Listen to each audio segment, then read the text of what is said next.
Hi, my name is Gerhard Gschwandtner and welcome to Selling Power TV. Today we have the pleasure of continuing our conversation with Rick Page. He's the author of a wonderful book that can teach you how to revolutionize your sales process. Welcome, Rich. Good to be here. We talked about solution selling is dead. Is that an exaggeration? Oh, very much so. Talked to the company Solution Selling. They're growing about 40% this year and going great guns. But there are other people that say the latest thing is the Challenger sale. Yeah. Well, is that better? I think they did a lot of research, and what they say has validity, but it's not new.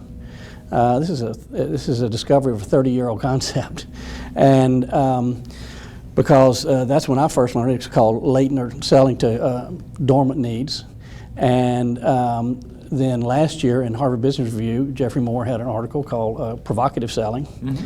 I wrote about these concepts in my first book, Hope is Not a Strategy, from McGraw-Hill, and that was in 2000. So, but the points are, you can't just sell on a relationship anymore, and you have to be able to provide a solution. And there are about 10 or 12 refinements that have happened in the world of selling solutions. But it's very much alive and a foundation. In fact, we built courses in that area for the first time about 3 years ago. Our clients, one of them called us and says, we have a new problem, says our guys don't know how to sell when the phone doesn't ring.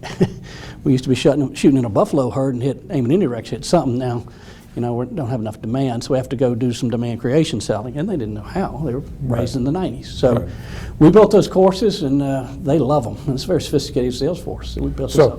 What has changed that made it necessary for solution selling to be revolutionized? Right. Well, you do have a problem in that if they've invited 5 or 6 vendors, they're not going to let all of them come in there for a day and ask questions of every roaming around their organization. So you're not going to be able to do that.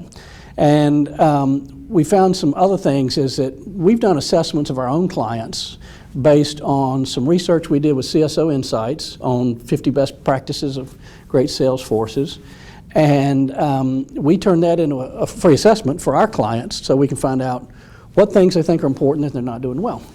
And the interesting thing came out of that is that the clients don't always agree on what they need. The CEO would say, our pain is this, and we're terrible at it.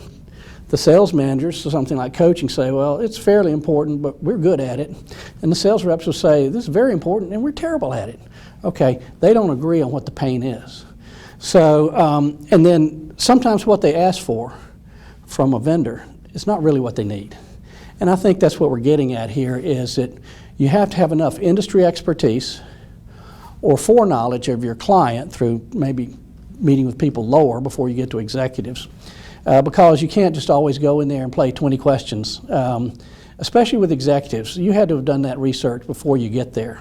And we've been teaching this for years. So what you're saying is that the salesperson needs to be politically correct and savvy. Politically savvy. And competitively focused.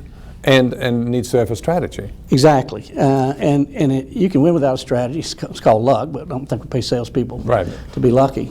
The other thing we found is that when you're doing demand creation selling, which a lot of people have had to do in the last few years, you can't get somebody on the phone you got about 15 seconds to get their attention, or maybe in a voicemail. And there again, you can't afford to do 20 questions. You have to have provocative point of view statements that catch their attention and jolt them into thinking about things a different way. And that's where you start bringing value, and the more value you bring, the more time they'll share with you what they want to accomplish. So it's very difficult really to put a label on any of the things that you just mentioned, because I hear you talking about value selling, solution selling, provocative selling, political selling, and challenger selling. So and that's why I like your book about the complex sale, because you help people in that book to get from chaos to clarity and from complexity to simplicity. Exactly. We make a complex sale simple. And there's about 6 things you really need to address. There's actually about 50 data points that you're going to need. That's what it takes to actually win these deals. And building preference with somebody is only 1/2 of one of those. So that's what we're seeing. It's good, but it's just not enough to win with a strategy like that. Right.